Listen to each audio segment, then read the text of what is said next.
à passer un temps dans la présence de papa, dans ses bras, surtout dans ses bras d'amour. Parce qu'il est là ce matin, c'est lui qui prend soin de nous. C'est lui qui a permis que nous puissions nous réveiller ce matin. Est-ce qu'on peut prendre juste le temps de tourner les regards vers lui, vers sa grâce, vers sa beauté? Est-ce qu'on peut juste prendre le temps de regarder à papa avec un cœur reconnaissant? C'est lui qui nous a gardés aujourd'hui. C'est lui qui a donné Jésus-Christ afin que nous ayons la vie. Est-ce que nous pouvons tourner les regards vers lui pour la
homme.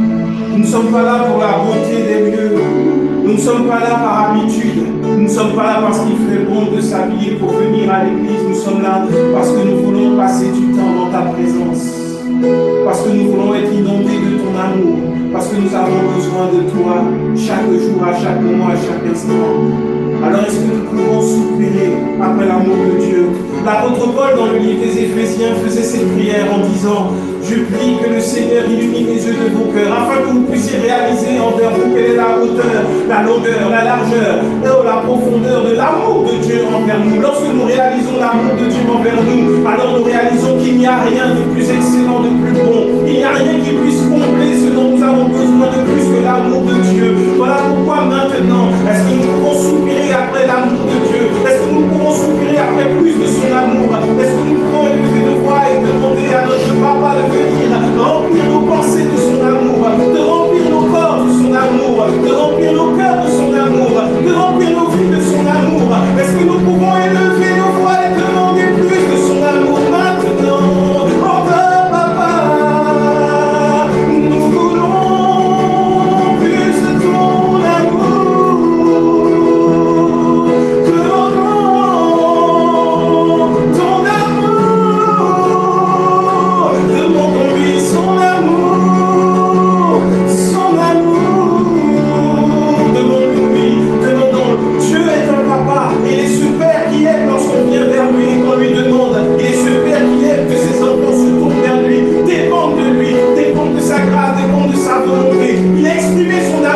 Il l'a démontré, il l'a prouvé à la croix lorsque Jésus-Christ est mort pour nous, alors que nous étions éloignés de lui, alors que nous étions pécheurs, alors que nous étions loin de notre Père. Il a envoyé Jésus-Christ, son Fils unique, afin qu'il soit le premier d'entre plusieurs frères. Voilà pourquoi il veut que nous puissions réclamer plus de son amour. Et son amour se manifeste dans nos vies parce qu'il nous donne de la santé, il nous renouvelle le souffle, il compte tous nos besoins. C'est pour cela que Jésus-Christ est mort, afin que nous expérimentions les bienfaits de l'amour de Dieu, les bienfaits de sa présence. Nous sommes réconciliés avec lui en Jésus-Christ. Alors maintenant, soupirons après ton amour. Papa, plus de ton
choses soient faites pour ta gloire et ta gloire seule.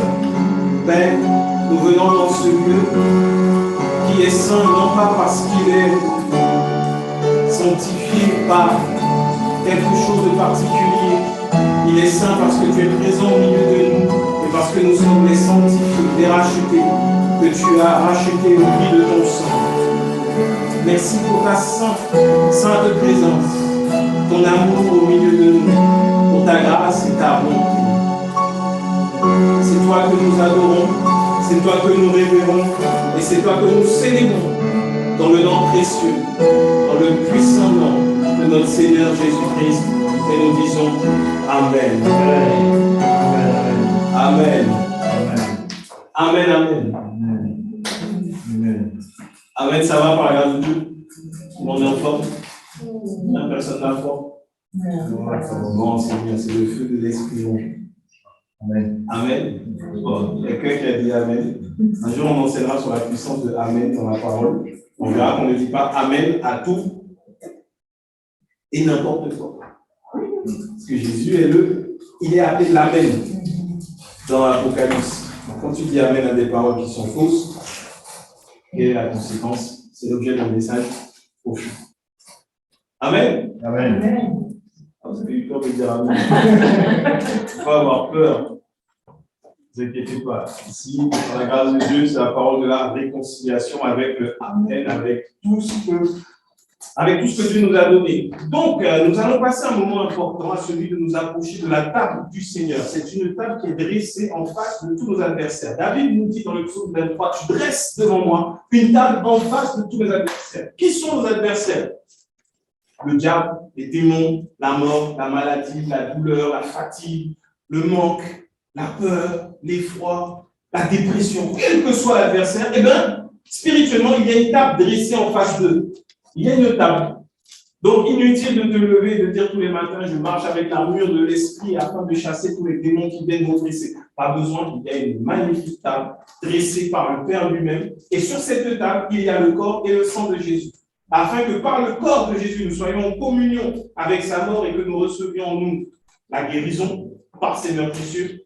Et que par son sang, nous recevions le pardon pour tous nos péchés et que nous soyons réconciliés avec qui? Le Père lui-même, pour pouvoir bénéficier de tout ce que Dieu a en réserve pour nous. Qui sait aujourd'hui que Dieu est un papa et qu'il a beaucoup, beaucoup de cadeaux en réserve pour nous? Qui le sait? Moi, je le sais. Il ne faut pas être obligé si tu ne sais pas. Laisse tes mains, mets-les dans les poches, tu laisses la tête. Tu apprendras ici à savoir ça. Amen. Oui, on parle de Papa Noël, mais c'est rien à côté. C'est bientôt Noël, donc. On a Dieu. Et avec Dieu, c'est tous les jours Noël. Un cadeau tous les jours. Plusieurs. Car Dieu renouvelle ses grâces et ses bontés envers nous tous les jours. Amen. Tu te réveilles, tu respires, tu te lèves, tu as la possibilité de marcher, c'est une grâce. Parce qu'il y en a qui se sont couchés bien et qui ne se réveillent pas. Ça, c'est une grâce. C'est un cadeau merveilleux. Amen. Donc, nous allons prendre la Sainte Seine. Et quand j'étais petit, j'avais peur de la Sainte Seine. Vous allez raconter tellement de choses autour de la Sainte Seine. Ah non, si je vous raconte ça, là, vous allez avoir peur de ça aussi. Il disait, si tu penses à mal, tu peux mourir dans la nuit. Les gens, ils avaient pris la Sainte Seine et puis c'était resté bloqué parce qu'il y avait un péché caché et tout, donc il est mort, étouffé. Je dis, c'est ça la Sainte Seine? Non, merci, ça va aller. Je ne veux pas. Mais en fait, ça, c'est ne pas comprendre la Sainte Seine. La Sainte Seine n'est pas un jugement contre nous. Paul nous explique bien, et pour ceux qui ont envie de le chercher, il faut aller dans le livre de Corinthiens, je crois que c'est en Corinthiens 11, de mémoire, ou de Corinthiens 11, à chaque fois je me trompe. Comme quoi, vous voyez, il n'y a pas besoin de connaître la Bible par cœur. Non. Donc, tu prends la Sainte Seine sans discerner, ça devient un jugement. Mais si tu la prends en sachant que le corps est là pour ta guérison et que le sang est là pour que tu sois justifié, pas de problème. Mais si tu prends la Sainte Seine en pensant que le sang va chasser les démons et que le corps, bon, c'est pas mal le pain, je n'ai pas mangé ce matin, ça a bon goût, c'est comme un petit biscuit, ça me rappelle mon enfance, mais c'est pas grave. Là, tu prends sans discerner. Et à ce moment-là, c'est pas bon. Mais quand tu le prends parce que tu veux communier à la mort de Jésus et annoncer qu'il est mort, alors là, tu le prends bien. Et donc, on peut se tenir debout, pour tous ceux qui prennent la Sainte Seine, qui croient que Jésus-Christ est mort à la croix pour eux, qu'il a effacé leurs péchés, et que par son sang, nous sommes réconciliés avec le Père, et que par ses meurtrissures, nous sommes guéris, alors tu prends la Sainte Seine. Tu ne prends pas la Sainte Seine autrement. On te disait, oui, si tu es sans péché, bien, ne prends pas la Sainte Seine, il faut que tu sois pur, il ne faut pas que tu aies péché. Ce n'est pas vrai, en fait. Au contraire, on verra l'enseignement sur la Sainte Seine. Si tu as fait quelque chose de mal, si tu as péché, au contraire, va, communie, reprends le lien. C'est-à-dire qu'il y a un moment, le contact a été coupé avec le Père. Donc, prends le lien, reprends le contact afin de ne plus être encore dans l'erreur. C'est ce qu'il nous faut faire, c'est ce qu'il nous faut comprendre. Donc, pas de stress. Pas de stress. Le Seigneur est là. Nous, à l'époque, on venait à l'église avec la peur. Peut-être qu'on le la santé, on va exposer que hier, j'étais avec ma petite copine et tout ça. Non. C'est fini par la grâce de Dieu. Amen. Amen. On l'apprend sans crainte. Approchez-vous du trône de la grâce avec assurance. Nous ne privons pas de la grâce de Dieu. Amen. Donc, on va prier, on va rendre grâce au Seigneur pour son corps et pour son sang. Seigneur, merci pour ton corps que tu nous as donné afin que par tes meurtrissures, nous soyons tous guéris. Merci, Seigneur, parce que nous le prenons aujourd'hui et que nous déclarons que nous avons été guéris par les meurtrissures de Christ et uniquement par les meurtrissures de Christ. Prenons ensemble maintenant le corps du Seigneur Jésus.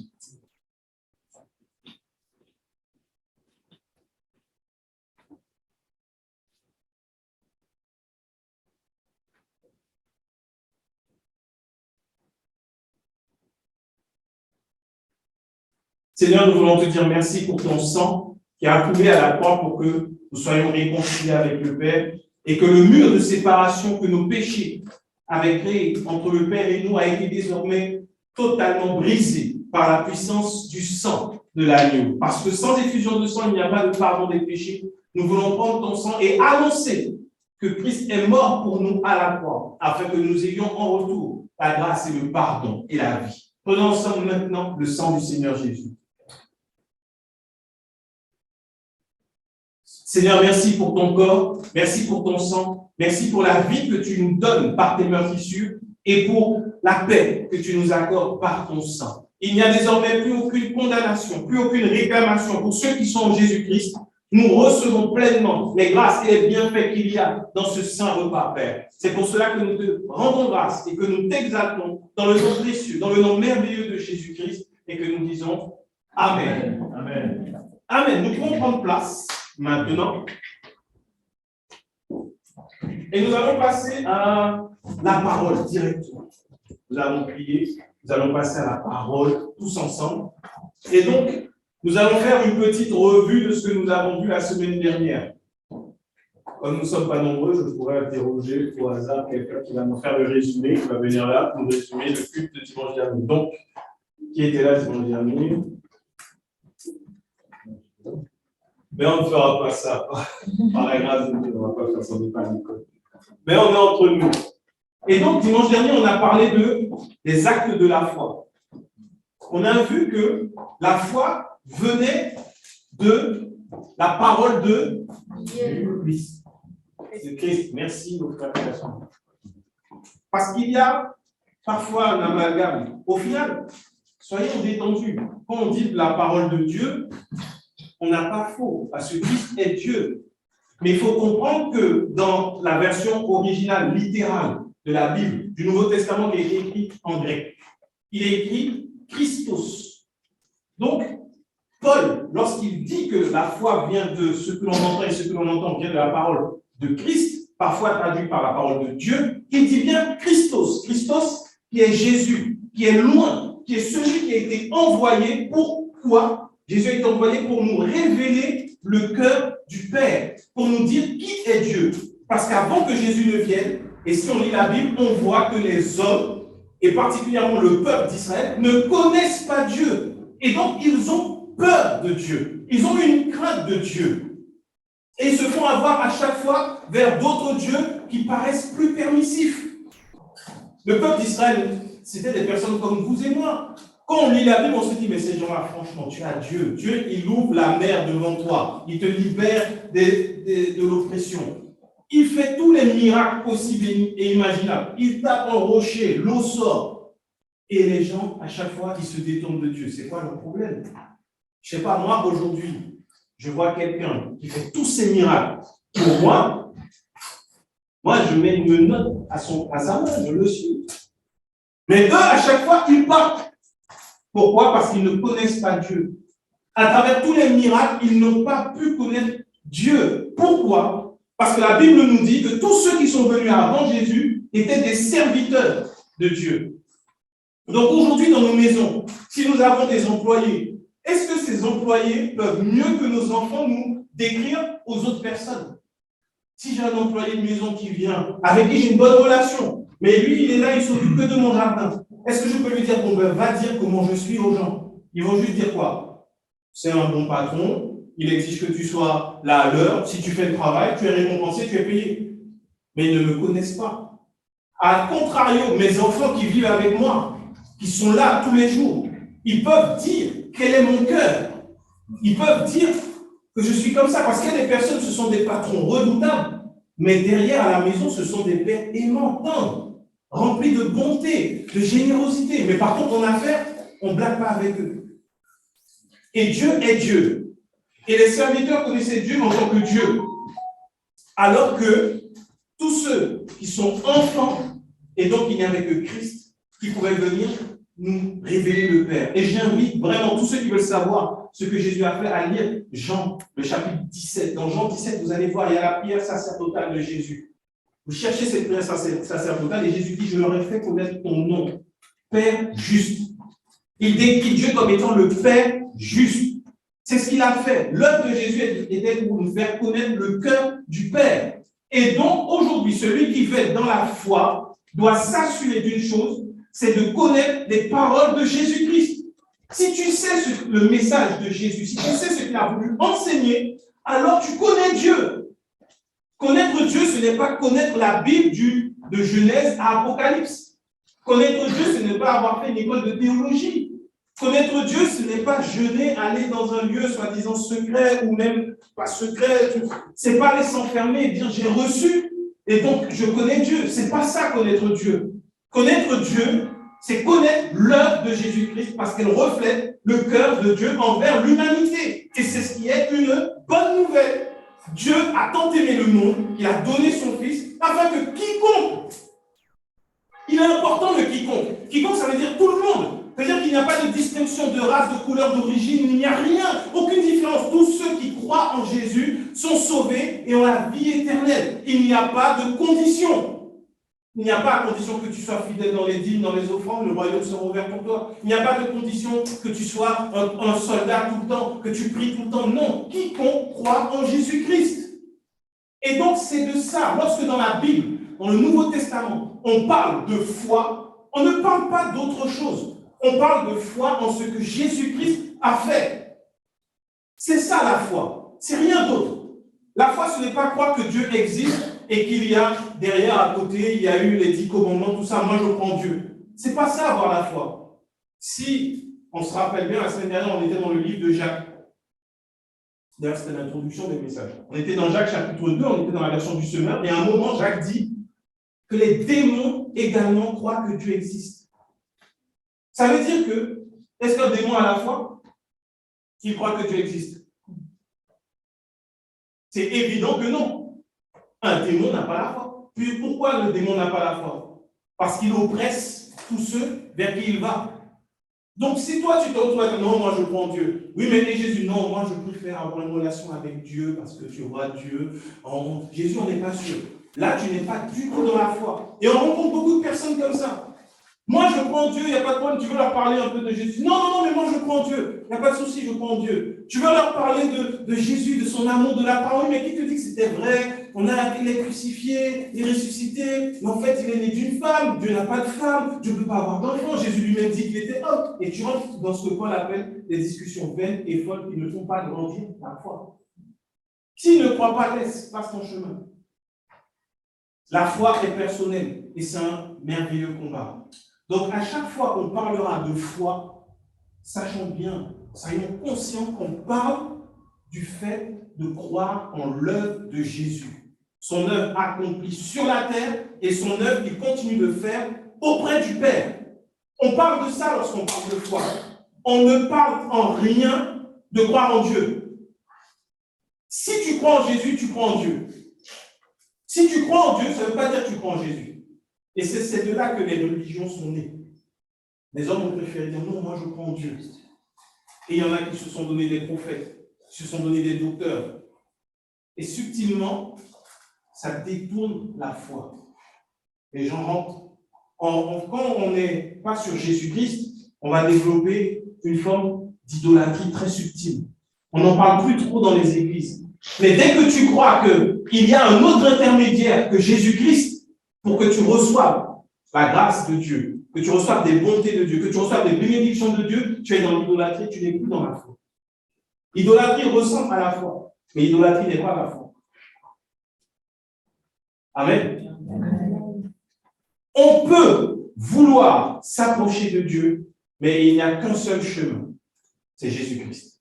C'est lui qui a dit « Je suis le chemin, la vérité et la vie. Nul ne vient au Père que par moi. » Alors ne soyons pas impressionnés par tous ceux qui se lèvent pour dire « Non, Dieu, il m'a donné un manteau, une onction, une grâce, et il y a tellement de superlatifs. Donc c'est moi maintenant qui suis venu pour pouvoir ouvrir les chemins devant vous et que vous puissiez recevoir les bénédictions par moi. » Attention, ce genre de discours nous enlève du bon chemin.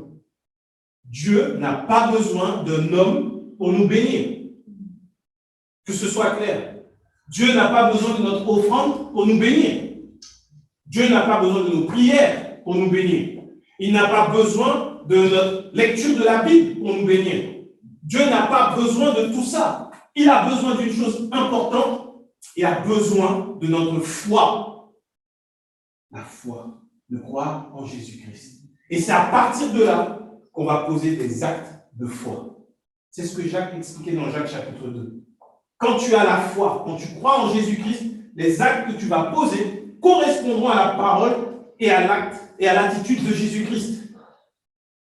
Donc si tu dis que tu as la foi, mais que tu vas quelque part et qu'il y a des personnes qui sont rejetées de la société et que toi tu agis en voulant les rejeter, en fuyant ces personnes, en les jugeant, en te disant mais comment il peut être comme ça et tout, et puis tu veux lui parler de Jésus et la personne n'accepte pas, tu dis voilà, tu vois, tu iras en enfer. On devient méchant. Tu vois quelqu'un, tu as déjà un jugement. Ouais, tu vois quelqu'un qui est, on va prendre un exemple assez facile entre guillemets, tu vois quelqu'un de tatoué qui rentre dans l'église, puis il est là, il a ses boucles d'oreilles, tout ce qui peut choquer les bons chrétiens, les bons pentecôtistes. Et puis tu dis à la fin, bon, il est venu, je vais lui parler quand même. Tu dis, non mais franchement, est-ce que tu connais l'amour de Dieu? Si tu crois en Dieu, ce serait bien que tu viennes la prochaine fois sans tes boucles d'oreilles, que tu viennes sans ton jean déchiré, que tu essaies quand même de te raser un peu. Tu as des chemises chez toi? Est-ce que là, tu es en train d'essayer de partager la foi? Est-ce que Dieu, lui, il regardait à ça? Est-ce que Jésus, sur la terre, regardait à comment la personne était habillée ou à son style de vie? Il ne regardait pas ça. Mais la sainteté chrétienne fait que maintenant, quelqu'un rentre, chacun a sa vie. Chacun a sa vie. Et on va juger, on ne va pas agir par la foi. On va agir sur la base d'un jugement parce qu'on est saint. Mais si la personne a son tatouage, mais c'est son problème avec son tatouage. Moi, ce que je veux, c'est qu'elle ait la foi et que sa foi la sauve. Amen. Et quand tu as reçu Jésus dans ton cœur et que tu as la foi, les actes que tu poseras après seront dictés par cette foi. Et tu ne feras rien qui ne corresponde à la volonté de Dieu. Sauf qu'aujourd'hui, on veut changer les gens sans qu'ils aient reçu la parole qui les sauve. À l'église, on n'est pas là pour transformer les gens. On est là pour annoncer la bonne nouvelle, pour qu'ils aient la foi. Et quand ils ont la foi, à ce moment-là, ils sont transformés. Par qui? Par le Seigneur. Le Saint-Esprit, c'est son œuvre. C'est lui qui vient de convaincre de péché, de justice et de jugement. Pas pour détruire. Donc si demain rentre un fumeur, un drogué, quoi que ce soit, mon but n'est pas de lui dire bon, arrête de fumer. Mon but est de lui dire il y a quelqu'un qui est mort pour toi. Si tu crois en lui, alors il va transformer ta vie. Crois seulement en lui et tu verras. Il n'y a pas de promesse inutile pour dire, viens, commence à faire ci et tu verras au bout d'un an, 2 ans, 3 ans, 6 mois, 5 ans, ta vie va changer. Non, moi je te donne la vérité. La foi vient de la parole de Jésus-Christ. Jésus-Christ t'aime comme tu es. Ne change pas, laisse-le te changer, ne fais pas d'efforts. Si tu commences à faire des efforts, tu vas être pire que ceux que tu étais.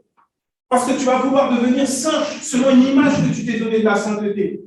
La sainteté n'a rien à voir avec ce que les gens ont démontré comme étant la sainteté. La sainteté, on ne dit pas que quelqu'un est saint parce que le pape l'a béatifié un moment. Quelqu'un est saint parce qu'il appartient à Jésus, parce qu'il est mis à part et que sur la terre, lorsque Dieu regarde sur la terre, il y a des personnes qui ressemblent à Jésus pour qu'il puisse déployer ses grâces et ses faveurs. La sainteté n'est pas liée à ton attitude ni à tes actes. La sainteté est tu reçois cette sainteté. Quand tu as reçu par la foi, tu ne vas pas faire ce qui est n'importe quoi. Si tu marches par la foi, tu ne critiqueras pas ton prochain. Si tu marches par la foi, tu aimeras ton prochain, tu vas pardonner ton prochain. Si tu marches par la foi, tu ne vas pas t'habiller de façon indécente. Si tu marches par la foi, tu ne vas pas poser un acte de folie. Pourquoi? Parce que le Saint-Esprit est là. Dieu ne nous laisse pas comme ça. Ok, tu as la foi, mais après, une fois que tu as la foi, il y a son esprit. Et son esprit rentre en action. Alors, tu peux avoir des envies. Mais le Saint-Esprit va venir te ramener toujours sur le bon chemin. Amen. Amen. Et des fois, c'est sur des choses, on ne s'y attend pas. On ne s'y attend même pas. Tu ne sais pas. Dieu sait. Il connaît ton corps, il connaît ta vie, il connaît chaque jour. Et peut-être que tu aimes bien le sucre. Peut-être que tu aimes bien le sucre. Mais quand tu ne pries même pas pour ça. Tu dis, je ne suis pas gros, je peux manger de temps en temps et tout. Il n'y a pas de souci. Mais quand tu vas avoir la foi, croire en ce que Jésus-Christ a fait, et que d'un coup tu vas sentir, on va te présenter les mêmes plats sucrés, tu n'en auras pas envie. Tu n'as pas décidé de faire un régime, tu n'as pas décidé de faire attention au sucre, ta santé est bonne, ton bilan de santé est bon, mais d'un coup, ça ne t'intéresse plus. Pourquoi? Il y a quelqu'un de supérieur qui vit en toi maintenant et qui sait que plus tard, ce n'est pas bon pour toi, et il a des plans, des projets pour que ta vie continue longtemps sur la terre. Donc, il te fait te détourner de ce qui est mauvais de toi sans que tu n'aies aucun effort à faire, sans que tu aies d'acte à poser. C'est comme ça que le Saint-Esprit agit. Si tu aimais bien mentir un peu, tu vas voir que d'un coup, ça part. Sans que tu ne demandes. Si tu aimais bien fumer, pareil. Quelle que soit la chose pour ça, il faut avoir la foi. Amen. Amen. C'était le résumé de la semaine dernière. Je n'ai pas encore commencé. Mais bon, c'est important qu'on puisse revenir dessus. Et aujourd'hui, on va continuer. On reste encore toujours sur Jacques chapitre 2, mais on va aller un peu plus loin. Bon, maintenant qu'on a vu que la foi naît du message qui vient de la parole de Christ, il y a un passage qui me venait fortement à cœur, un passage qu'on donne souvent, mais on enlève du contexte. Et je trouve que c'est dommage d'enlever le passage du contexte. Ce passage qu'on donne bien souvent et que l'on a tous entendu, c'est que or la foi est une ferme assurance des choses que l'on espère et de celles qu'on ne voit pas. Je rassure, moi non plus, je ne connais pas personne. Or la foi, qui n'a jamais entendu ce passage? Or la foi est une ferme assurance. Voilà, tu vas pouvoir entendre quelque chose de bien aujourd'hui par la grâce de Dieu. Or, la foi est une ferme assurance des choses qu'on espère, une démonstration de celles qu'on ne voit pas. À partir de maintenant, vu que la foi est une ferme assurance des choses que l'on espère, une démonstration de celles qu'on ne voit pas. Si tu veux 1 million, il va falloir maintenant commencer à donner au moins 10% d'1 million à l'église. Comme tu ne vois pas 1 million, mais si tu as la foi, tu vas avoir le million. Ça marche comme ça, quoi? Pourquoi ça ne marche pas comme ça? C'est surtout que ça ne vient pas de la foi. N'oublions pas, la foi, c'est la parole de Christ. Et Christ, il a dit quoi? Que à la croix, il s'est fait pauvre afin que nous soyons enrichis. Donc ça paraît bien, ça vient d'un passage, c'est dans la Bible. La foi vient de ce que l'on entend et après on te dit, tu entends une parole là.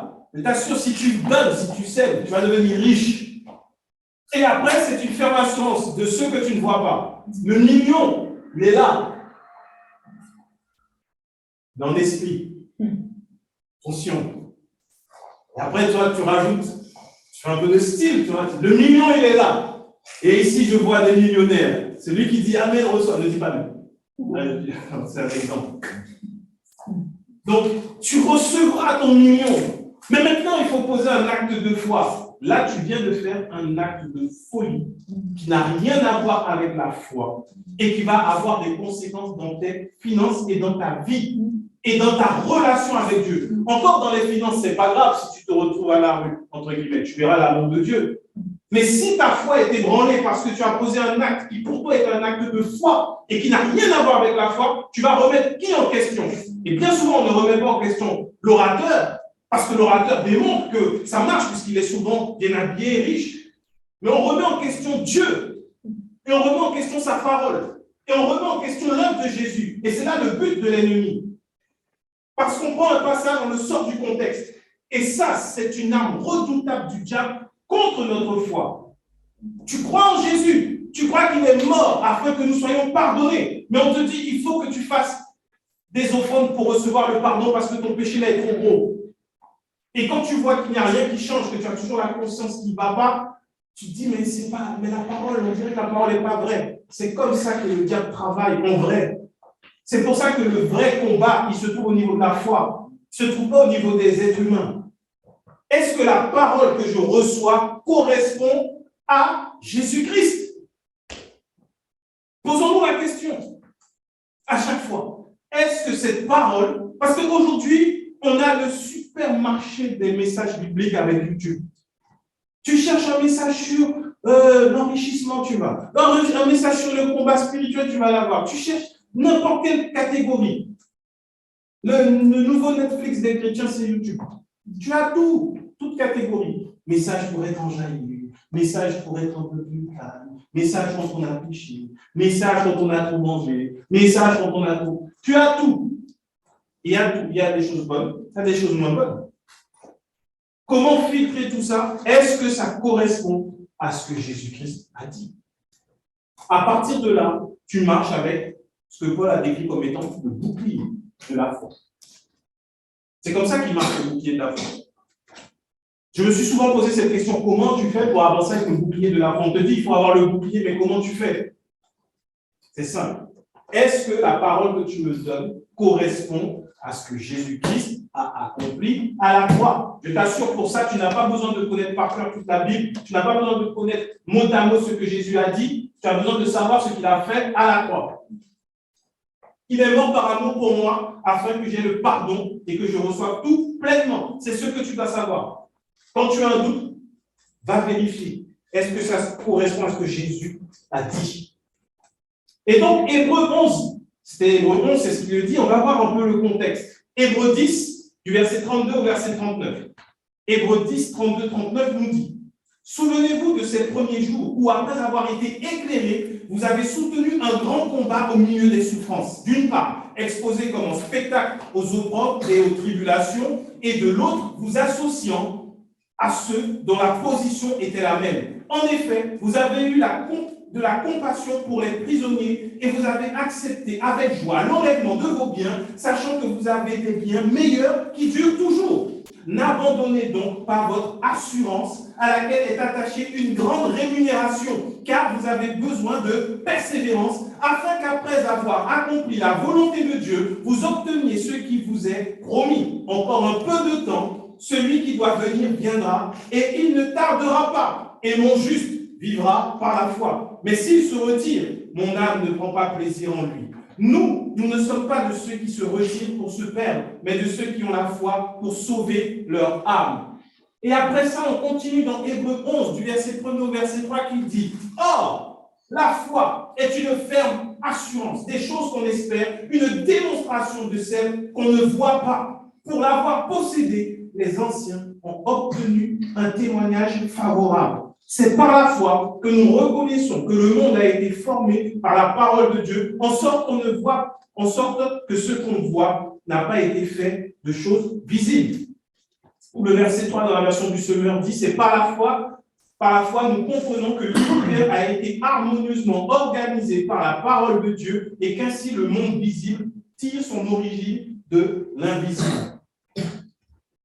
Qu'est-ce que ce passage nous dit, quand on le remet dans le contexte, l'auteur des Hébreux, qui est jusqu'à ce jour inconnu, nous dit que, il dit aux Hébreux, et si vous prenez le temps de lire Hébreux 10, du verset 1er jusqu'à la fin, bon, c'est par faute de temps que je ne l'ai pas mis, mais il est tellement beau ce passage.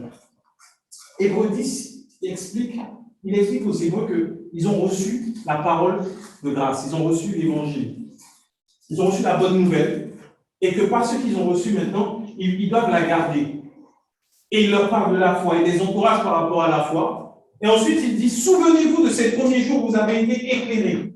Souviens-toi de ce jour où tu as reçu la parole, où tu es sorti des ténèbres et tu es arrivé dans la lumière, tu as été éclairé. Et là, il leur donne du courage. Vous avez soutenu un grand combat au milieu des souffrances. À l'époque, quand l'auteur des Hébreux parle, il parle à des chrétiens qui sont oppressés. Et il dit qu'ils sont livrés comme un spectacle. Pourquoi? On les prenait, on les mettait dans les grands théâtres romains et on les tuait ainsi. On faisait les lions venir vers eux les manger. On faisait on les perçait avec des perces, des lances. Avec des lances. Et on les tuait. On massacrait les chrétiens parce qu'ils croyaient en Jésus. Parce qu'ils avaient la foi en Jésus. Pas parce qu'ils étaient chrétiens. Pas parce qu'ils croyaient en Dieu. Parce que c'était des juifs. On ne les persécutait pas parce qu'ils croyaient en Dieu et parce qu'ils étaient le peuple élu. On les persécutait parce qu'ils croyaient en Jésus-Christ. Et parce qu'ils croyaient en Jésus-Christ, l'auteur des Hébreux le dit, vous avez été mis au même rang que les prisonniers. Et on les livrait en spectacle. Les gens se réunissaient tous ensemble. Ouais, on va manger des chrétiens, on va les tuer et tout. Et ils étaient heureux de ça. Et il les encourageait à tenir ferme, à garder la foi, de ne pas s'en détacher. De ne pas s'en détacher. Et c'est là qu'il dit, or, la foi est une ferme assurance des choses qu'on espère. Et il leur dit, votre espérance n'est pas dans les choses de ce monde, dans les biens de ce monde. Parce que non seulement on les tuait, mais on les privait de tous leurs biens. S'ils avaient des maisons, s'ils avaient des propriétés, ils étaient spoliés de tout ce qui leur appartenait. On prenait tout et on les tuait. Et il nous dit qu'avec la foi, nous avons des biens, une espérance qui n'est pas de ce monde. Alors, toute parole que l'on peut entendre, peu importe la personne qui se nomme pasteur, bishop, tout ce qu'on veut, toute parole qui vient nous faire nous attacher aux biens de ce monde n'est pas de la foi. Parce que nous avons des biens bien plus grands qui se trouvent avec le Père. Et Jésus est parti nous préparer une place. C'est ce que nous croyons. Et donc, par la foi, il leur dit de tenir ferme. Parce que les anciens avant vous, ils ont été justifiés, ils ont obtenu un témoignage favorable parce qu'ils ont gardé la foi. Parce que là, l'auteur des Hébreux nous explique que les anciens, dans l'Ancien Testament, ceux que l'on considère aujourd'hui comme étant des grands, les Moïse, les Élie, après, quand on lit la suite d'Hébreux 11, on commence à parler de tous ces héros de la foi.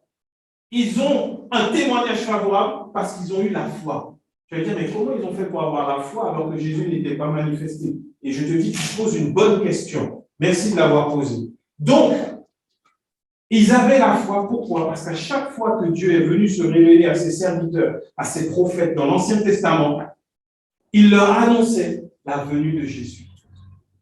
Et ils ont cru que Jésus allait venir, le Christ, le Sauveur, le Libérateur. Moïse lui-même a cru qu'un libérateur allait venir.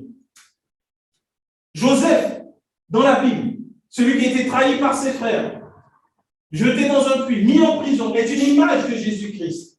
Et donc, il comprenait que sa vie était là pour annoncer la venue de Jésus-Christ. Et donc, ils ont cru que Jésus-Christ allait venir. Ils ont cru en l'amour de Dieu. Ils ont cru que Dieu n'avait pas abandonné l'humanité. Et parce qu'ils y ont cru, ils ne l'ont pas vu. Ils n'ont pas vu Jésus. Ils n'ont pas entendu le message de Jésus. Ils n'ont pas vu la croix. Mais ils ont cru que Jésus allait venir. Et par ça, ils ont obtenu un bon témoignage. Aujourd'hui, nous, par la foi, lorsqu'on croit en Jésus, on n'a pas besoin d'avoir été là, d'avoir vu ce qui s'est passé à la croix. On n'a pas besoin d'avoir regardé la passion du Christ. On a besoin d'avoir regardé dans la parole. Et quand tu crois, il dit, celui qui doit venir, il va revenir Jésus. C'est là notre espérance. C'est ce qui fait que sur la terre, nous pouvons tenir ferme face à toutes les tribulations. La foi est un ingrédient essentiel dans notre marche, dans notre vie sur terre. Et c'est là que ce passage que tout le monde connaît dit, oh, mon juste vivra par la foi. Nous vivons par la foi sur cette terre. Nous avançons par la foi. Peu importe la difficulté, peu importe le problème, peu importe ce qui se présente devant nous, nous avançons par la foi en Jésus-Christ. Et nous savons qu'à la fin, il reviendra nous chercher. Nous ne sommes pas fous. Il y en a qui peuvent te dire, oui, mais ça fait des millénaires qu'on entend, il va revenir nous chercher et tout. Bon, maintenant, il est temps de vivre sa vie, quoi. Non. Tiens, ferme, jusqu'au bout. Comme je le disais au début, Dieu est un papa. Il est un papa qui aime ses enfants et qui a plein de cadeaux en réserve. C'est un bon papa. Et en tant que bon papa, si Jésus revient maintenant, parce qu'il y en a beaucoup, je pense qu'on a déjà rencontré des ultra-saints. Vous connaissez les chrétiens ultra-saints? Non? Dommage, ils sont sympas. Les ultra-saints, ça ne vous dit rien. Alors, qui n'a jamais rencontré un ultra-saint qui te dit « Oh, vraiment, la vie sur Terre, c'est compliqué. Il est temps que Jésus revienne, que ça s'arrête. » Là, maintenant, ça vous parle des ultra-saints? Ah, d'accord. Voilà, c'est ça, un ultra-saint. Il est tellement saint que la Terre, ça... Non, Jésus, vraiment, oh, l'homme est méchant. On n'entendait pas ça à l'époque. Maintenant, ils ont fait ci, ils ont fait ça. Ça, c'est un manque de foi. C'est parce que tu n'as pas lu la parole que Jésus a dit. Ce qui se passe sur terre aujourd'hui a été annoncé à l'époque de Jésus. Donc, tu ne peux pas t'étonner que l'homme devienne plus méchant. C'est écrit. Tu ne peux pas t'étonner que la terre aille à sa destruction. Ce n'est pas le réchauffement climatique qui détruit la terre. C'est que ça a été annoncé. La terre sera détruite, il y aura une nouvelle terre. Et aujourd'hui, on voit les choses. On voit effectivement l'homme est plus méchant. On voit des catastrophes naturelles plus nombreuses. Et on dit, oui, c'est le réchauffement climatique. Non, ça vient attaquer ta foi aussi. Si tu commences à dire, je ne dis pas qu'il faut, entendez bien, je ne dis pas qu'il faut commencer à dire, bon, ben, je vais maintenant commencer à jeter mes ordures par terre. C'est pas grave, il n'y a pas de réchauffement climatique à l'église. On a donné une bonne nouvelle, il n'y a pas besoin de la restriction énergétique. Bonne nouvelle. Non, ce n'est pas ce que je dis. Je dis que ce n'est pas ça la cause. Jésus l'a annoncé. Et quand tu le sais, tu es en paix. Et au lieu de dire, Jésus revient maintenant, c'est bon, j'en ai marre. Mais là, en général, la personne dit ça parce que sa vie n'est pas très satisfaisante. Si la personne est riche, si la personne a tout ce qu'il faut, elle va dire, je suis content. Je n'ai pas tout fait, je n'ai pas fait tout ce que je voulais. Non, je continue d'évangéliser. L'ultra-saint devient moins saint, il devient modéré saint. Mais en fait, quand tu dis ça, si Jésus revenait tout de suite, quelque part, c'est méchant. Parce que moi, je suis sauvé, ça veut dire, si les autres ne sont pas sauvés, c'est parce qu'ils sont trop méchants, c'est leur problème. Jésus revient et puis tout va dans le feu. C'est pas ça. Au contraire, les jours sont mauvais, il est temps d'annoncer Jésus. Arrêtons d'être religieux dans nos têtes. Parlons de Jésus. Parlons de Jésus. Parlons de sa bonté. Parlons de sa fidélité. Parlons de ce qu'il fait. Parlons de comment il change les vies. Si tu n'as pas encore expérimenté, commence à prendre la parole et décide d'arrêter de te battre. Reçois. La meilleure manière de transformer par la foi, c'est de recevoir, ce n'est pas d'essayer de faire. Souvent, on se trompe avec nos enfants, on leur dit, il faut que tu ailles te faire baptiser et tu veux être sauvé. Oui, mais tu peux être plongé dans l'eau. Mais si tu n'as pas la foi, ça ne va rien changer. Quand Jésus reviendra, il ne va pas te reconnaître. Parce que c'est ceux qui ont la foi qui va sauver. On va être étonnés à la fin de voir les personnes qui seront avec nous dans le ciel et de voir les personnes qui vont rester. On va être étonnés. On va dire, ah mais lui là, comment il est sauvé par moi? Oui, mais lui, il a la foi. Toi, tu n'as pas. Oui, mais j'allais à l'église. Ça ne montre pas que tu as la foi. Oui, mais je jeûnais. Ça ne montre pas que tu as la foi. Ce qui montre que tu as la foi, c'est que tu crois en Jésus-Christ et que jusqu'au bout, tu le laisses agir dans ta vie. Tu le laisses agir. Il y a quelque chose qui te dérange, arrête de te dire, je vais me battre pour ne plus avoir ce défaut. Crois que Jésus-Christ l'a déjà fait dans ta vie. Et ça va se manifester. J'en ai marre d'être colérique. D'accord, ben arrête. Arrête d'essayer d'être calme. Plus tu essaies d'être calme, tu deviens une cocotte minute. Non, je me contiens. Je me contiens. Et si tu parles en langue, tu commences à faire blablabla. Je me contiens. Ah, si vraiment je n'avais pas Jésus, franchement, toi là, ça change quoi? Dès que tu dis s'il n'y avait pas Jésus, tu sais, tu as déjà fait. La grâce de Dieu fait que non seulement tu ne te mets pas en colère, mais ce qui hier te mettait en colère ne sera même plus un sujet de colère. Tu vas passer, c'est rien, c'est pas grave. C'est pas grave. Tout ce qui est complexe, problème, tout ça disparaît par la foi. La foi est essentielle. C'est la foi. Par la foi seulement. Et dans les quelques minutes qui me restent, on va lire un passage, dernier passage, et on continuera certainement la semaine prochaine, parce que ce que le Seigneur nous met à cœur, vraiment, c'est d'insister sur la foi. Tant que tu n'as pas compris la foi, on peut t'enseigner tous les messages du monde, tu ne les comprendras pas. On va aller dans Matthieu 13, du verset 24 au verset 30, et après on va aller du verset 36 au verset 43, si on a le temps. Donc je vais lire assez rapidement. Matthieu 13, 24 à 30 nous dit, il leur proposa, Jésus, il leur proposa une autre parabole. Il en est du royaume des cieux comme d'un homme qui avait semé du bon grain dans son champ. Pendant que tout le monde dormait, son ennemi sema une mauvaise herbe au milieu du blé, puis s'en alla. Quand le blé eut poussé et produit des épis, on vit aussi paraître la mauvaise herbe. Les serviteurs du propriétaire de ce champ vinrent lui demander, « Maître, n'est-ce pas du bon grain que tu as semé dans ton champ? D'où vient donc cette mauvaise herbe ?»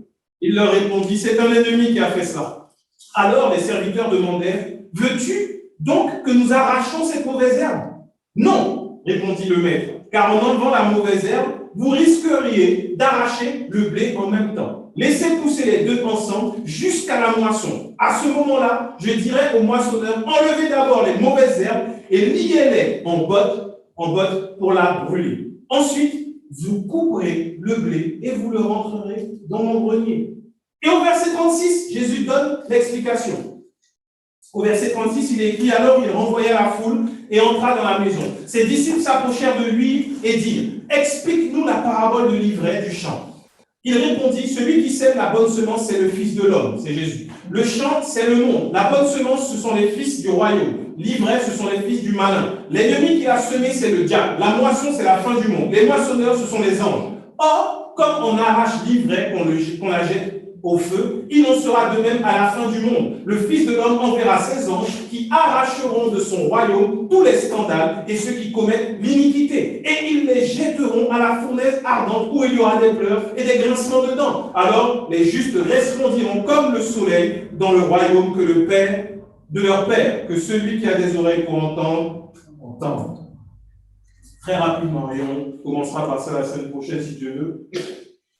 La bonne parole est donnée par Jésus-Christ. C'est ce qu'il nous dit, le Fils de l'homme. C'est lui qui a été envoyé sur terre. Et ceux qui croient en Jésus-Christ deviennent fils de Dieu. Et en face, il y a un ennemi qui envoie ses fils également. Comment il les envoie, ses fils? On le verra la semaine prochaine. Mais il y a des fils du diable qui sont là. Ils ne sont pas juste dans le monde. Ils sont au milieu des fils de Dieu. Et ils font l'œuvre du diable au milieu des fils de Dieu. Et chose intéressante, c'est que Jésus dit de les laisser croître en même temps. Ça veut dire que ne nous étonnons pas de voir qu'il y aura beaucoup d'églises, beaucoup de pasteurs, beaucoup de faux serviteurs qui prospèrent.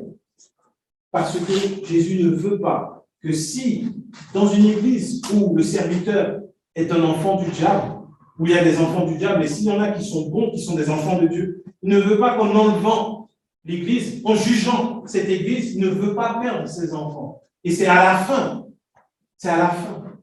que là, les anges, eux, qui sauront reconnaître le blé de l'ivraie, ils vont les séparer. L'ivraie sera mis au feu et le blé sera mis dans le grenier de Dieu. La foi est importante parce qu'à la fin, Dieu seul peut juger. Il y a cette parole que le monde a un peu perdu, enfin un peu détourné en disant « Only God can judge me ». Seulement Dieu peut me juger, pour toi qui n'es pas encore net. Donc, ça dit « Seulement Dieu peut me juger ». À la fin, il n'y a que Dieu qui verra qui a la foi. Il n'y a que Dieu. La foi est précieuse. Elle est personnelle. Elle est celle qui va faire qu'à la fin, les anges viennent et nous enlèvent de ce monde pour nous amener vers le Père. Et ceux qui ne seront pas dans la foi, malheureusement, ce ne sera plus le temps de la grâce à ce moment-là. Ce sera le temps de la fin, le temps du jugement. Et Jésus nous dit une chose, il dit, beaucoup viendront en disant, nous avons chassé des démons en ton nom, nous avons fait des miracles, nous avons fait. Il leur dira, je ne vous connais pas. Je ne vous connais pas. Ça ressemble à beaucoup de personnes aujourd'hui qui font des miracles, qui chassent des démons, qui sont dehors, qui sont médiatisés. Mais Jésus ne les connaît même pas. Ne sois pas médiatisé sur terre, mais que Jésus te connaisse. Quand il voit la foi en toi. Parce qu'il est l'auteur et le consommateur de la foi. Il est celui qui amène à la perfection. Et ce sera beau lorsqu'à la fin, nous allons nous retrouver tous ensemble pour célébrer le Père dans l'amour. Il n'y aura pas de distinction, toute origine, toute race. Nous serons là, au pied du Père, à célébrer Jésus-Christ, célébrer son œuvre.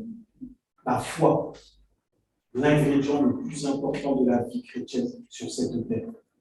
Amen. Amen. Amen. Amen. Seigneur, merci encore pour ta parole que tu nous as envoyée aujourd'hui. Par ta parole, tu nous restaures, tu nous soutiens, tu nous libères. Tu fais de nous, Père, des enfants. Des enfants que tu veux voir grandir en stabilité, afin que nous soyons et que nous parvenions tous à l'état d'homme fait, et que nous ne soyons plus ballottés à tout vent de doctrine, mais que nous demeurions fermes dans la foi en Jésus-Christ. Ce que nous désirons, Père, c'est que tu illumines les yeux de nos cœurs, que tu ouvres notre entendement et que ces paroles que tu as envoyées aujourd'hui portent du fruit en nous, du fruit pour la gloire de ton nom, et que nous soyons détachés des choses de ce monde pour rechercher premièrement ce qui est en haut, ce qui est de toi, ce qui vient de toi. Nous voulons vivre sur cette terre en te ressemblant, en étant à ton image. Nous voulons vivre sur cette terre tout comme Jésus a vécu. Nous ne voulons pas tourner le dos aux malheureux, nous ne voulons pas tourner le dos à l'indigent, nous ne voulons pas juger celui qui se présente devant nous, mais nous voulons avoir de l'amour et être prêts à offrir et partager cette bonne nouvelle de la grâce et de la réconciliation qu'il y a en toi. Merci encore, Père, pour qui tu es, pour ce que tu fais. C'est un privilège d'être appelé enfant de Dieu. Accorde-nous la grâce de demeurer sur le chemin, la vérité et la vie, et de savoir qu'en lui, en Jésus-Christ, nous avons tout trouvé, nous avons tout pleinement. Merci encore, Père, pour ton amour, pour ta grâce, pour ta bonté, pour ta fidélité. C'est avec reconnaissance que nous te prions dans le nom de Jésus-Christ. Amen. Amen. Amen. Amen. Nous sommes arrivés à la fin de notre culte. On va passer à un moment extrêmement bien, c'est celui des offrandes. Pourquoi c'est un bon moment? Parce que c'est un moment où on rend grâce à notre papa. Amen. On lui rend grâce, pourquoi? Parce qu'il est la source et qu'il est l'auteur de nos finances. Amen. On ne fait pas d'offrande pour sécuriser. Ça, je le répéterai, je n'aurai le cesse de le répéter. Tu ne fais pas d'offrande pour sécuriser ton moi. Tu ne fais pas d'offrande pour être certain d'avoir encore. Tu fais des offrandes pour rendre gloire à Dieu. Tout simplement. Pour ce qu'il fait dans tes finances. Il n'y a pas de petite offrande. Je me rappelle avoir entendu des pasteurs qui disaient qu'ils n'aimaient pas entendre le bruit des pièces, ils aimaient entendre le bruit des billets dans le panier des offrandes. Ici, il n'y a pas de problème. Tu peux mettre les pièces que tu veux. Si c'est de l'argent, on ne va pas. Si c'est hésité, il n'y a pas de problème. Si c'est 1 centime, Dieu fait grâce. Si c'est 2 centimes, Dieu fera grâce. Il n'y a pas de petite offrande. C'est une offrande de reconnaissance. On ne peut pas juger ta capacité à rendre grâce à Dieu. Si tu veux le faire avec 2 centimes, ça ne veut pas dire que tu considères que Dieu est le Dieu des 2 centimes. Ça veut dire que tu considères que cette grâce-là vient de Dieu et tu la donnes de tout ton cœur. C'est ce que Jésus disait lorsqu'il parlait de cette dame qui avait donné. En toute humilité, c'est quelque chose dans ce monde. C'est avec humilité que nous donnons à notre Père. Et bientôt, nous allons avoir des enseignements sur, à partir du mois de novembre, on va enseigner sur la dîme également. C'est important d'être enseigné sur les dîmes pour comprendre ce que c'est que la dîme par la grâce de Dieu. Amen. Amen. Amen. Bien. Je vais prier pour rendre grâce à Dieu pour ses offrandes. Seigneur, merci encore pour le privilège que tu nous accordes de pouvoir donner dans le royaume, semer dans ce merveilleux royaume qui est le royaume de ton amour, de ta grâce. Père, nous te prions et nous te rendons grâce pour chacune de ces offrandes. C'est l'expression de notre reconnaissance envers qui tu es. Par nos offrandes, nous témoignons de ce que Christ est notre richesse et qu'à la croix, il a crucifié notre pauvreté. Merci Seigneur pour ta présence. Nous croyons que jamais nous ne manquerons de rien, non pas parce que nous faisons une offrande, mais parce que tu l'as promis. Et parce que tu es réel, parce que tu ne mens pas, parce que tu n'es pas un homme pour mentir, nous te rendons grâce, nous te bénissons, nous t'exaltons. Merci encore, Père, pour ces moments passés en ta présence. C'est dans le merveilleux et puissant nom de Jésus que nous te prions ainsi, avec notre cœur rempli de reconnaissance et que nous disons Amen. Amen. Amen, amen. Amen. Amen. Très bon dimanche Amen, à amen. chacun d'entre nous. Que les bénédictions qui sont suivies d'aucun chagrin sur notre partage. Et à dimanche prochain par la grâce de Dieu. Et je tiens à saluer tous ceux qui étaient avec nous en ligne. Amen. À très bientôt. Amen. Amen. Amen. Amen.